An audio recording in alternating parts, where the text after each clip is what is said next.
Lengo la kuwepo hapa ni kuja kuzindua ripoti ya kitaalamu ambayo imechakatwa na wataalamu. Ripoti ambayo imejikita zaidi katika kutambua mahitaji ya teknolojia kwa upande wa Tanzania. Na ripoti hii imejikita zaidi katika maeneo makubwa mawili ya kipaumbele. Eneo moja ni la uvuvi kwa maana ya bahari kwa ujumla, lakini eneo la pili ni eneo la kilimo. Kwa hiyo tumeona kwa upande wa uvuvi tunayo maeneo ya kimkakati kama eneo la mwani, lakini na la ufugaji wa samaki. Kwa hiyo ripoti hii itakwenda sasa kutusaidia kujua mahitaji halisi, tunahitaji teknolojia ipi na ya aina gani na kwa kipindi gani, ili ukulima wetu wa mwani, mbegu tunazotumia, mahitaji ya soko, lakini ufugaji wa mazao ya samaki uwe na tija kwa wananchi wetu. Tunajua kwa sasa hivi kwa kipindi kirefu tumekuwa tukikumbana na shida za kidunia, mabadiliko ya tabia nchi na mambo mengine. Kwa hiyo uwepo wa teknolojia hizi ni kitu muhimu. Kwa hiyo tunafanya sasa tathmini ya mahitaji ya teknolojia halisi ili tuweze kwenda na wakati uliopo wa kidunia. Naitwa Edwin Muhede, ni naibu katibu mkuu Wizara ya Mifugo na Uvuvi.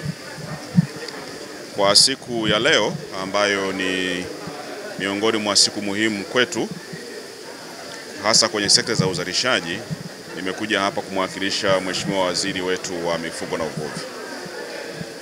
Jambo kubwa ambalo tumelifanya leo ni kwamba Umoja wa Mataifa wana kitengo mahususi ambacho kinafanya uchambuzi kwenye mataifa mbalimbali duniani juu ya uhalisia wa sekta za kiuchumi na mahitaji ya teknolojia. Kwa nini teknolojia? Kwa sababu teknolojia ndio msingi wa maendeleo, kuanzia historia ya maendeleo duniani, lakini mpaka sasa.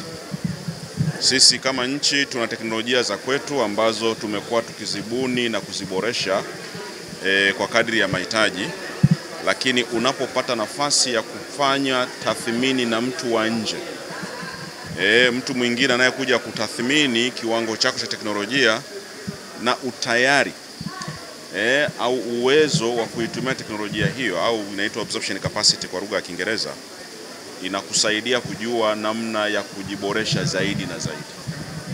Sasa ripoti hii iliyokuwa inazinduliwa leo na serikali kupitia kwa mgeni wetu rasmi ni kwamba imeangalia maeneo makubwa manne. Eneo la kwanza ni sekta ya uchumi wa bluu.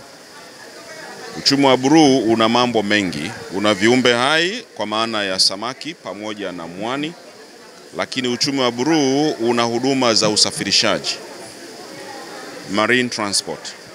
Lakini uchumi wa bluu una jambo jingine la pili ambalo limezungumzwa sasa kuhusiana na madini. Madini kwa maana kwamba kwenye maji hayo tunayoyaona huko baharini pamoja na maji baridi yako madini. Sasa teknolojia imeangazia eneo la madini. Lakini maeneo mengine muhimu imezungumzia kuhusu sekta ya kilimo. Kilimo kwa maana ya crop science, uzalishaji wa mazao. Na eneo la nne imeangalia sana kuhusu swala la viwanda na kuongeza thamani kwenye mazao yale ambayo tutatoa ama kwenye uchumi wa bluu au kwenye madini au kwenye kilimo.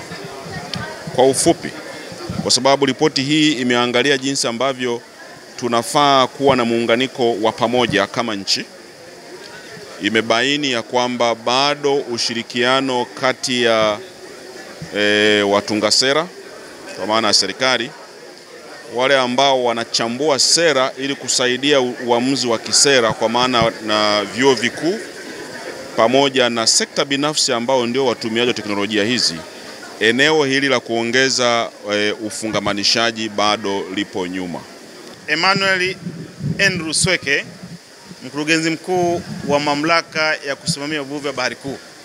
Na katika kazi hii, katika mradi huu, mimi ndo nilikuwa ni mratibu kuhakikisha kwamba serikali kupitia wizara zake zinazohusika na taasisi na sekta binafsi tunashiriki kikamilifu katika kuibua fursa hizi za teknolojia ambayo itahitajika katika kusukuma mbele maendeleo ya nchi yetu katika sekta ya uchumi wa bluu, lakini pia na kilimo.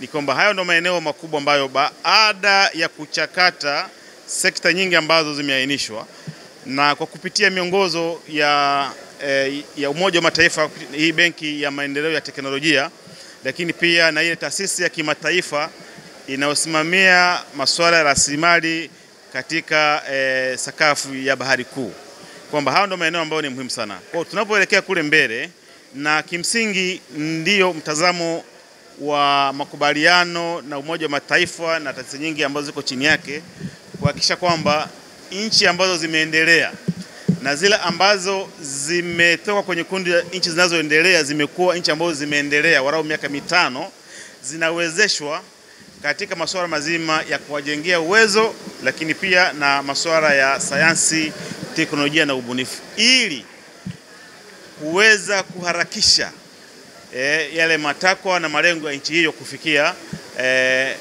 maendeleo ya kiuchumi. I am from the Caribbean and I'm the Managing Director of the United Nations Technology Bank for the least developed countries. Today, with our partners here in Tanzania and in Zanzibar, we were delighted to launch the Technology Needs Assessment for Tanzania.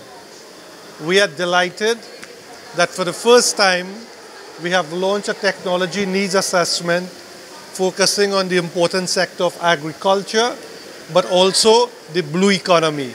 This is the first time we have done this anywhere in the world. So we are delighted with this. And why did we do this Technology Needs Assessment with our partners? Because we believe that science, technology, and innovation can help Tanzania realize its full potential, creating jobs and opportunities for its people.